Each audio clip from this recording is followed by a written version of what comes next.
Today, the cracks in the machine.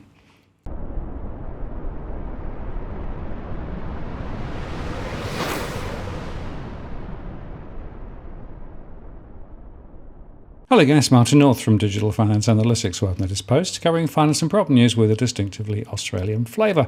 Well, as you know, I have been arguing for a long time that the Reserve Bank tends to do a lot of averaging in its reporting of household finances and also use rather elderly data from, for example, the Hilda survey to try and justify their position. And, well, they've provided a bit more information this time around, but there are still quite a few questions that are worth asking about it.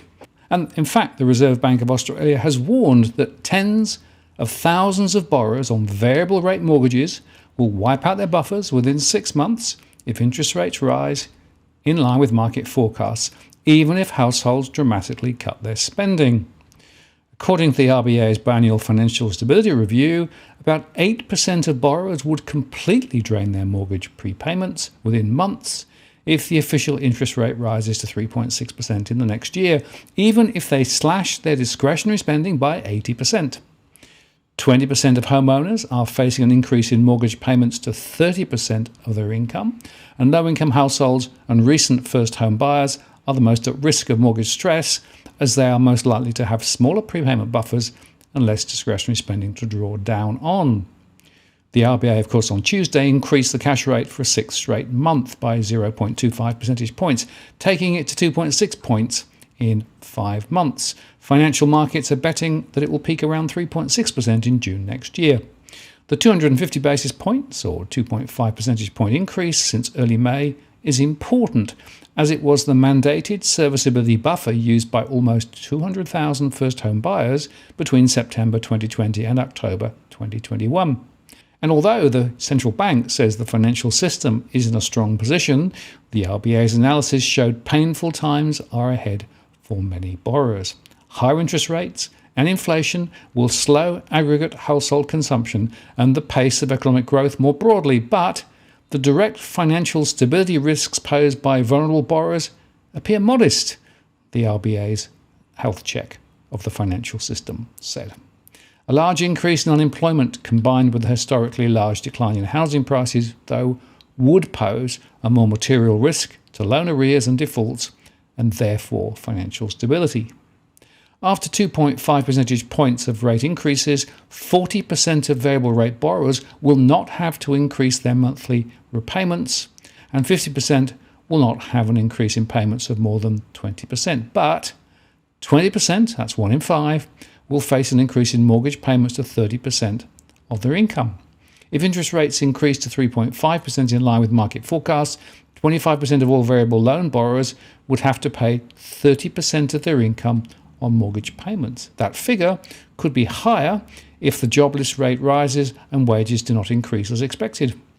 Variable rate home loans account for around 65% of outstanding mortgage credit, but the looming risk is how a wave of borrowers that took on ultra-low fixed-rate loans will fare, as 2/3 are scheduled for refinancing before the end of 2023, and they'll be faced with a jump of between 3 and 4 percentage points in interest rates.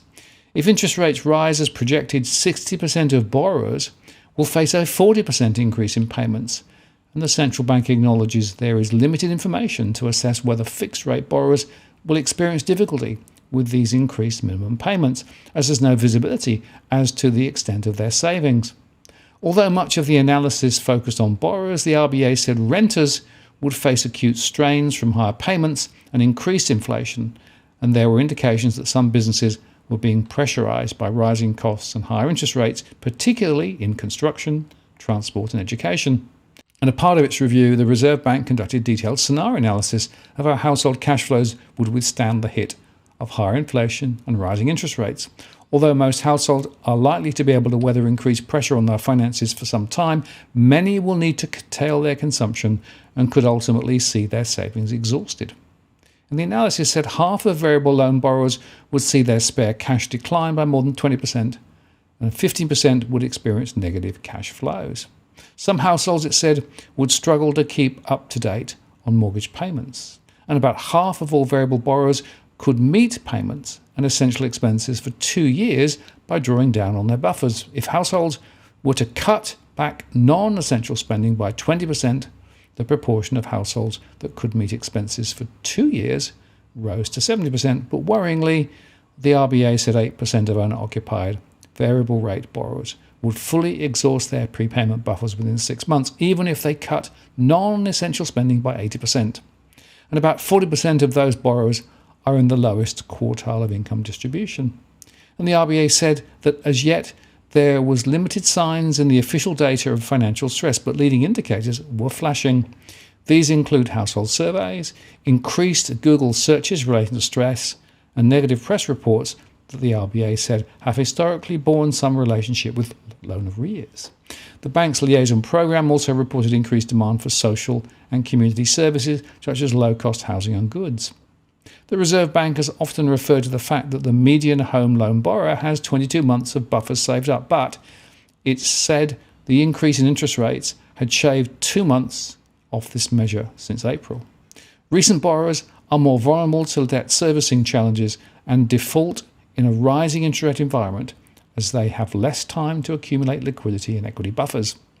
And its securitization dataset said about half of home buyers who took out a loan since 2021 have less than 3 months prepayment buffers. These borrowers also have the highest loan-to-value ratios, while their greater level of indebtedness makes them more sensitive to interest rate increases. The sharp increase in interest rates has raised concerns about the implications for Australia's property market. Last month, the Reserve Bank's Jonathan Kearns warned that homeowners in expensive suburbs should brace for the biggest declines in value. Now, in its April financial stability review, the bank said house prices could fall by 15% if interest rates increased with market expectations. That was before the RBA lifted interest rates from its 0.1% emergency setting. Friday's document did not detail any analysis on house prices, but it comes about a week after the Bank of England was forced to intervene in the gilts market as pension funds face margin calls on interest rate derivatives that threaten to overwhelm its financial markets. The rapid scramble for cash has been felt in Australia as UK funds have sold almost $1 billion of Australian asset-backed securities, while ASX-listed fund Magellan was hit with a big institutional investor redemption. The Reserve Bank laid out 3 main risks to financial stability pressurising cash flows and asset values. One was that financial conditions could tighten further if inflation proves more persistent. A second risk was that defaults could accelerate, weakening the balance sheet of banks. And the third threat has become more pertinent, actually, cyber attacks that could undermine confidence in financial institutions.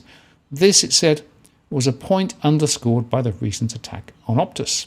It is probable that a significant financial institution or market infrastructure will be subjected to a successful attack at some point, given the increased sophistication and frequency of cyber attacks, the RBA said. And more builders will fail as rising interest rates increase cost pressures in the sector that has already jumped to account for about 30% of all company insolvencies, the Reserve Bank said. Rising debt servicing costs will add to the pressures many building companies face from material costs and has risen 20% since the start of last year alone, as well as from weather delays on site, the bank said in its financial stability review. Companies across the chain have run down their cash reserves, and while larger builders have more flexibility to pass costs on to developer clients, those caught with fixed-price contracts to residential home buying customers don't have the same leeway, the central bank said. Further insolvencies are expected in the near term as many builders continue to work through fixed-price contracts taken on when costs were substantially lower and as higher interest rates increased debt servicing costs, the bank said. Moreover, new and existing fixed-price contracts remain exposed to further increases in input costs. Company failures hit a 2.5-year high in July, driven up by construction industry failures, the Australian Securities and Investments Commission data showed last month, and the string of collapses that has ranged from large commercial builder ProBuild to small-scale home builders has already triggered scrutiny over the way risks are shared between parties in the chain. Direct bank exposures to building and construction services is low, less than $40 billion or 0.8% of total bank assets in August, and arrears on construction company loans remained low as of March, meaning industry collapses posed only a limited risk to the banking system, the RBA said. However, The close financial reliance businesses have on each other magnifies the risks, the bank warned. Financial stress can quickly spread from troubled builders to these construction services businesses through delays or defaults on payments for work already done, it said. For the medium builder, around 40% of total liabilities were short-term unsecured trade credit, i.e. unpaid invoices, in June 2020, about twice as much as for other businesses. So far, at least, they say, there was little transmission of financial problems from builders to subcontractors. Liaison with banks suggests that the majority of subcontractors affected by recent builder insolvencies have been able to absorb disruptions to their cash flows using their cash reserves or existing lines of credit, and some have been able to access additional credit, it said. Subcontractors have also responded to higher risks by shortening payment times for builders, thereby reducing their stock of trade credit exposures at any given time. And separate figures from data company CoreLogic on Friday showed residential house building costs jumped 11% over the year to September, up from 10% over the 4 quarters to June, and well above the 7.1% growth recorded a year earlier.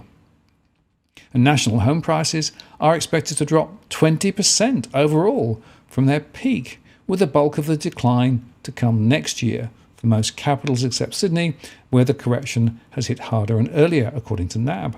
The bank's quarterly survey of the residential property market has been released in the same week as the RBA's decision to lift rates by a smaller than expected 25 basis points.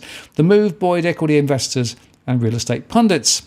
Sydney will have absorbed the bulk of forecast house price falls this year, but there is more pain to come for other cities. But NAB chief economist Alan Oster said the staging of the rate increases, the official cash rate is now 2.6%, has made little impact on NAB's overall expectations of a terminal rate of 3.1%, at which the RBA would likely pause to take stock. And he warned that despite the slowing pace of rate rises, their full impact has yet to be properly felt by borrowers. It takes time, Mr. Oster said.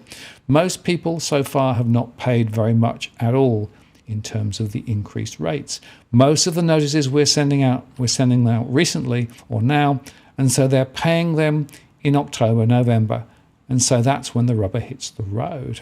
NAB expects housing prices in Sydney, housing and units combined, to fall 12.9% this year and 9.4% next year. Melbourne prices are forecast to drop 9.1% this year and 14.1% next year, and Brisbane will slip into negative territory this year before declining 9.4% in 2023 on NAB's forecasts. The correction is yet to arrive in Adelaide, however, which is expected to post a 9.9% gain this year ahead of a savage reversal next year of 16.3%, and higher interest rates, which result in a significant reduction in borrowing power, are the key driver for falls in property prices, NAB noted in its survey. For aspiring buyers, it's not just the size of the loan that is high on the agenda, but also the issue of whether a property needs renovations. The rising cost of renovations is having a quite significant influence and has encouraged people to buy fully renovated properties, according to the survey. A different story is playing out in the rental markets, though, which is tightening significantly as vacancy rates fall. Rents rose in the third quarter, unexpected to grow by a solid 3.5% in the next 12 months and 3.8% in 2 years' time nationally, according to NAB. With rents growing faster than housing prices, gross yields should improve, with rents outstripping prices in all states, NAB said. So put all this together, there are clearly rising pressures among households. I still think the RBA is understating the true extent of them. And once again, of course, it's the distribution which is the problem, because you have to look down at the individual granularity of households. The other point to make is that with the securitisation data, it's worth underscoring that those are hand-picked loans, and therefore, if they're in trouble, you can bet your bottom dollar that other loans outside those securitisation pools are in worse shape. And the bottom line is this, that those bought recently, particularly in the last couple of years, are actually now exceeding those buffers that were put in place in terms of affordability, and many of them have not had time to accumulate much in the way of savings or support, which is why our approach, looking at total cash flow in and out at a household level, becomes so relevant now. And if you want to catch up on my analysis, I did a live show last Tuesday. I'll put the links below. We went through quite a lot of detail there, and over the next 2 or 3 days, I'll release some more analysis and some of the stress mapping. Because the point I want to leave you with is this, that it's a patchwork. There are some households doing absolutely fine, but there are also some households that are really now very much in the case of struggling. And as interest rates continue to rise, and as NAB says, these increases will continue to percolate through, and we also have the problem with the fixed rate resets over the next year, they're going to really bear down on particular suburbs. And in some of those suburbs, large proportions of households are up against it. That, of course, is where property price falls will be the most significant. I'm Martin North from Digital Finance Analytics. Many thanks for watching, and I'll see you again next time.